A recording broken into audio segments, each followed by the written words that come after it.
Today is the day of my holiday concert, which is why I'm wearing my cute little Santa hat. But it is also the day that our paychecks hit our bank account. So let's do a paycheck breakdown.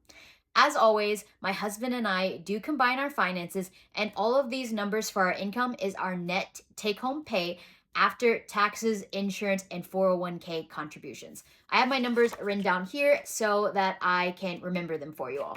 But for our income, we brought in $5,860 from this pay period. We get paid twice a month. And so I like to break down our bigger bills into two. So for our mortgage, I'm setting aside half of what we need for our mortgage. And this time that comes out to be $562. This is a little bit more than previously because we had a shortage in our escrow account.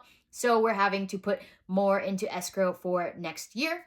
And we also had to go ahead and pay that escrow shortage. And that escrow shortage was $557. We also paid off my car. And in order to do that before we got paid, I actually just pulled money from our savings account. So what I'm doing is between our next two paychecks, I'm going to be putting that money back into our savings account. This paycheck, I'm setting aside $472 back into our savings account.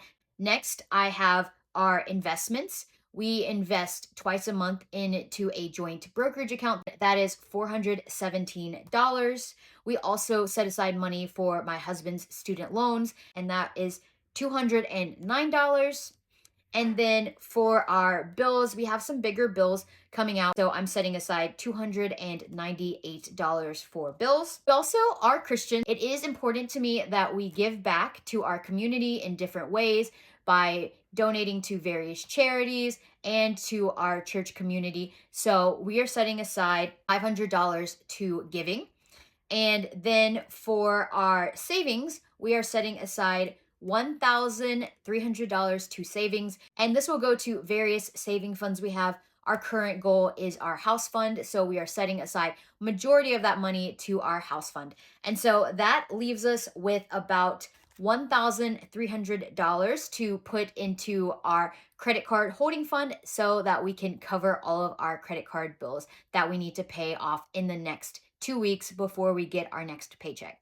Let me know what your paycheck breakdown looks like. How do you feel December is going? And happy holidays!